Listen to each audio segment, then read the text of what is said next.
40 minutes after she took the first bite, she clutched her stomach and started gasping for air. Her eyes went wide and panic spread across the table. But I didn't move. I just watched, because that salad was never meant for her. You see, this didn't start today. It started the day I married into a family that smiled to my face and stabbed behind my back. But before I tell you what happened to her, you need to know what led me here. When I married Daniel, I thought I had finally found peace. He was gentle, quiet, thoughtful in ways that felt rare. And for someone like me, soft-spoken, never the loudest in the room. His quiet love felt like safety. At least, that's what I believed. Until I met his family. From the first dinner at his childhood home, I felt it. That strange, tight-lipped tension that sits in the air but no one talks about. His mother, Lorraine, greeted me with a smile so wide it felt rehearsed. "You're even prettier in person," she said, touching my cheek. "Daniel usually goes for simpler girls." I laughed politely, unsure if it was a compliment or a warning. Later, I realized everything she said came wrapped in lace, but stitched with needles. Lorraine ran her home like a 5-star hotel. Immaculate, elegant, but suffocating. Every cushion fluffed just right. Every wine poured with intent. Every word? Calculated. She never raised her voice, but she didn't need to. Her real power was in the silence that followed her sentences. "You look lovely, darling. Though next time, maybe wear something less clingy. We're traditional here." "Oh no, don't worry. I'll redo the table setting. You've probably never hosted formal dinners before." She made me feel like a guest in my own marriage. Then there was Ava, Daniel's younger sister. Blonde, polished, always perfectly posed for Instagram. The kind of woman who turned every gathering into a stage performance. And I was the uninvited understudy. "Oh my God, that's the dress you picked for the wedding photos? Brave. You still don't know how to make vinaigrette from scratch? It's like the easiest thing ever. Daniel used to date this girl from Paris, super refined. But you're sweet too." Everything was a comparison, and I always lost. What hurt most wasn't their cruelty. It was Daniel's silence. At first, I made excuses for him. He's stuck in the middle. He doesn't want to upset them. But the truth revealed itself in subtle ways. At dinners, he'd laugh along when Ava mocked my cooking. When Lorraine corrected my table manners like I was a child, he'd smile apologetically, but never say a word. And when I finally confronted him after a particularly harsh night, he just said, "They don't mean it, babe. That's just how my family is. Don't take everything so seriously." I realized then, I was alone, and that loneliness grew louder with every microaggression. Like when Lorraine bought me perfume for my birthday and said, "It's a light, clean scent. I thought you might need something fresher."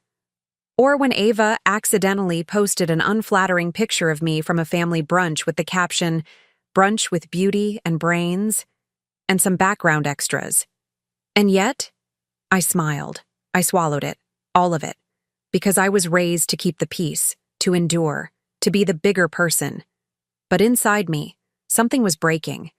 It's strange how emotional wounds don't bleed. They just sit there, rotting slowly, until one day you wake up and realize you're angry. Not sad, not hurt. Angry. And it was during one of those silent moments, watching them all laugh at another one of Ava's jokes at my expense, that I realized something. I was being tested, not welcomed, not loved, just tolerated, watched, poked, prodded, like they were waiting to see how much I could take before I broke. And I knew, if I kept letting them, they would never stop. That's when I started paying attention, not just emotionally, but strategically. I watched Lorraine's routines, what she cooked, what she bought. I noticed how she always insisted on preparing my meals herself. how she never ate from the same plate. How once, after eating her herbal remedy tea, I vomited for hours. And when I mentioned it to Daniel, "You probably just had a bug. Mom's obsessed with organic health stuff. Don't be paranoid." Paranoid. It stuck with me. Was I paranoid? Or finally waking up? I didn't know for sure then. But I knew this. The next time Lorraine tried to feed me something special, I wouldn't eat it, and I wouldn't throw it away either. Because sometimes when someone hands you poison with a smile, the only way to survive is to pass the plate back. It was Ava's birthday dinner. Lorraine had gone all out. White candles, silverware polished like mirrors, and her signature smug smile sharpened for the occasion. The kind of dinner where every bite is judged and every glance has meaning. I was used to this, the performances, the pressure. But this night, something felt different. "You must be exhausted, Lorraine," I said, watching her flutter between the kitchen and dining room like a queen preparing a sacrifice. She looked at me and smiled sweetly. "Actually, I made something just for you. A little something I picked up from a French chef I met in Bordeaux." She placed a bowl in front of me, crystal clear, garnished with edible flowers, pomegranate seeds, and thin slices of pear, a work of art. "It's a detox salad," she added, almost proudly. "Full of antioxidants, just what you need." There it was again, insults dressed as kindness. But I smiled and nodded. How thoughtful. Everyone else had the usual Caesar or garden mix, but mine was special. As I picked up my fork, a faint but unmistakable scent wafted upward, sour, almost metallic, masked under citrus and herbs. It was subtle. Too subtle. The kind of thing most people wouldn't notice. But I did, because I'd smelled it before. My mind snapped back to a night 3 months earlier. I'd come home from a stressful day at work, and Lorraine had greeted me with a hot cup of herbal tea. "It's a natural remedy," she said, "for stress and bloating." An hour later, I was curled on the bathroom floor, sweating, shaking, and vomiting. Daniel called it food poisoning. I wasn't so sure. I never forgot the bitterness of that tea, or the way Lorraine watched me drink it. Now, staring down at that salad, my stomach turned. But not from fear, from clarity. This wasn't a gift, it was a test. Across the table, Ava was laughing about some fashion disaster her friend had. She caught me looking at my bowl. "Wow, Mom made that for you? Must be nice," she smirked. "She's never made me anything that fancy." Lorraine didn't respond, just sipped her wine and kept watching. That's when I knew. She was waiting for me to take the first bite. So I smiled, picked up my fork, and slowly lifted a piece of lettuce to my mouth. I didn't eat it. Not really. I chewed, I smiled, I made a show of it, but I never swallowed. I reached for my napkin, dabbed my lips, then looked down at Ava's plate, nearly untouched. "You're not eating?" I asked casually. "I'm on a low-carb thing," she rolled her eyes. "These dressings are like full of sugar." Perfect. In the chaos of conversation, with Lorraine distracted by the wine refills and Daniel laughing at some tired joke from his uncle, I leaned in, swapped our plates, and repositioned her silverware with surgical precision. No one noticed. Or so I thought. For the next 20 minutes, I barely breathed. Ava eventually gave in to her appetite and began picking at the salad. One bite, then another. Lorraine, across the table, had resumed her pleasant act, asking Daniel about work, complimenting the floral arrangement she had picked out, just for Ava. But every so often, her eyes would flick back to me, watching, measuring. I met her gaze once, just once, and smiled. She smiled back. But something in her expression had shifted, and I wondered, was this always part of her plan? Or did she already know I had switched the plates? My hands trembled beneath the tablecloth, Not from guilt, from adrenaline. Because if something did happen, if Ava started reacting, if anything went wrong, I wouldn't be able to take it back. The room was still laughing, talking, toasting. But inside me, the world had gone silent. Tick, tick, tick. 40 minutes, that's what they say it takes. For certain natural toxins to take effect, for stomachs to cramp, for the body to begin resisting what it doesn't recognize. Was I paranoid? Maybe. But I'd been fed too many lies, too many half-truths, too many detoxes and cleanses to trust what was on my plate anymore. So this time, I passed the test back. And what came next would change everything. The minutes dragged on like hours, 40 minutes. Time had suddenly taken on a weight I'd never known before. Ava was still sitting at the table, her fork resting uneaten on the edge of her plate. At first, she laughed and joked with the others, her usual dazzling smile lighting up the room. But slowly, very slowly, I noticed her face change. The color drained from her cheeks. Her eyes blinked rapidly, like she was trying to clear a fog. A sheen of sweat appeared on her forehead. She shifted in her chair, hands clenching the edge of the table as if holding herself together. I watched in silence. The rest of the family, however, remained oblivious for a few more seconds. Then the panic began. "Ava?" Daniel's voice cracked as he reached for her. She gasped, her breathing shallow and uneven. I don't feel well," she whispered. Lorraine was the first to respond, her face a mask of concern, the perfect act of a caring mother. "Oh, darling, it must be the salad. It's quite rich. Maybe something in it disagreed with you," she said smoothly, placing a hand on Ava's trembling shoulder. Her eyes flicked quickly toward me, and for a moment, a flash of something I couldn't read passed between us. But then, she masked it with a sympathetic smile. Daniel stood up abruptly, looking between Ava and me. "Should we call a doctor?" No, Lorraine interjected quickly. "It's probably just indigestion. Let her rest a moment." The room grew heavy. Everyone was watching Ava now, whispering quietly. I held my breath. Not because I was afraid of what was happening to her, but afraid of what it meant for all of us. Had I really crossed a line? Was this what I'd feared? As Ava leaned forward, her face pale and glistening with sweat, I caught sight of her eyes, wild, confused, vulnerable. She looked so small, so human. And for the first time that night, I felt a flicker of doubt. Was this really the way? But there was no turning back, because Lorraine was watching me now, her eyes sharp, calculating, like a predator that knows its prey is vulnerable. I met her gaze steadily, the mask of calm carefully in place. Inside, my heart pounded like a drum. Every second stretched endlessly. The others were beginning to murmur. Someone suggested water. Daniel poured it, hands trembling. Ava took small sips, then suddenly doubled over, clutching her stomach. "Call an ambulance," someone shouted. Lorraine stood stiffly, her face pale, but her voice calm and controlled.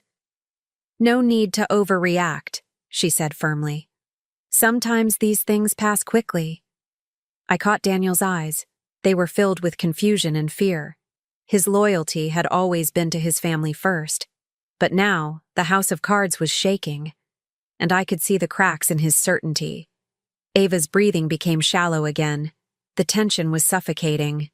Then, as Ava rested her head against the table, I whispered to myself, "This is what happens when poison is served with a smile." But was it poison? Was it really? The doubt crept in like a shadow. What if this was all a terrible coincidence? What if I'd become the villain in my own story? I pushed the thought away, because Lorraine was watching me, and I could see it in her eyes. She knew what I had done, or maybe suspected. The game had changed. No more pretending. No more hiding. 40 minutes later, the truth was on the table, and nobody could look away. After the chaos settled, after Ava's pale face had been tended to and the rest of the family tried to pretend nothing had happened, I found myself alone with Lorraine. The house had grown quieter, the clinking of cutlery replaced by a tense silence that filled every corner. I knew I had to say something, to face her, to understand how far this had gone. I looked at her carefully, searching for any flicker of remorse or denial. Instead, what I saw was something colder, sharper, more dangerous. I took a breath. "You said you learned that salad recipe from a chef," I began quietly, trying to keep my voice steady. "Was it the same chef who told you how to induce food poisoning slowly, over time?" Her eyes didn't blink. A small, almost imperceptible smile curved at the corner of her lips. "You're smarter than I thought," she said, her tone smooth, but with a warning beneath every word.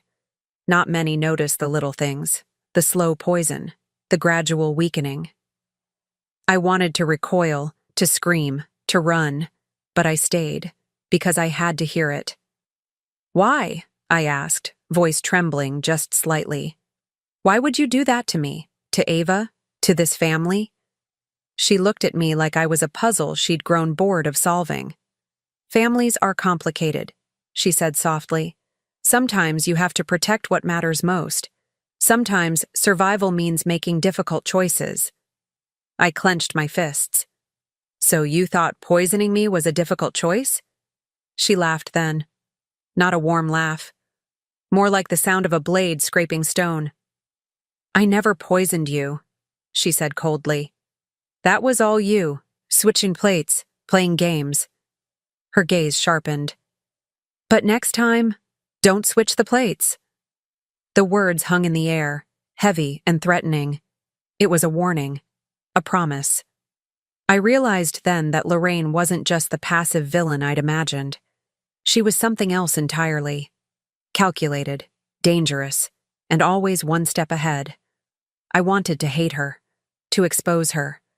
But in that moment, I understood the real battle had just begun. Because this wasn't just about salads. It was about power, control, and who would survive when the masks came off. Ava eventually recovered. The nausea faded, the sweating stopped, and she returned to her usual confident, radiant self. But something had changed. She was quieter now, careful, paranoid even. She'd glance at her food suspiciously, ask about ingredients, and avoid Lorraine's cooking whenever she could. It was clear. The poison had left more than just a physical mark. It had cracked the perfect family facade. But for me, the wounds ran deeper, because Daniel still refused to believe me. "You're imagining things," he said more than once. "Mom wouldn't do that. You're twisting this in your head." His words cut sharper than any insult. I was trapped in a house where no one stood with me, where truth was twisted to protect the powerful. But I wasn't powerless. Because in the days that followed, I started searching. Not just for answers, but for proof. And that's when I found it. Hidden away in Lorraine's study, tucked behind a stack of cookbooks, was a small journal. The pages were filled with notes, not recipes, but detailed observations. How certain herbs caused subtle but lasting effects. Which foods could be laced to weaken someone slowly. Notes about testing limits and maintaining control. Receipts for obscure ingredients, ones that no ordinary salad needed. It was chilling. I read every line, every note. The evidence was undeniable. Lorraine was a poisoner, not just in food, but in the way she controlled her family. Daniel still wouldn't listen, but I was done waiting, done hiding, done pretending this was a family I belonged to. I began planning my next move, not with poison, but with truth. I would expose everything, the manipulation, the lies, the betrayals. I would take back my power, divorce Daniel, take everything he thought was untouchable, and I would do it with proof in my hands. Because sometimes the sharpest revenge isn't in the poison you serve, it's in the truth you reveal. And this story is far from over. If you've ever felt trapped, betrayed, or underestimated, remember, you are stronger than you think. And sometimes, the best revenge is to rise. Thank you for watching this story unfold. If you want to hear more emotional stories about betrayal, revenge, and resilience, make sure to subscribe and hit the notification bell so you never miss an update. Like this video if you felt the tension, and share it with someone who loves a good story. Your support means the world, and every comment helps me bring more stories like this to life. Stay strong. Stay wise. And until next time, remember, the truth always finds a way.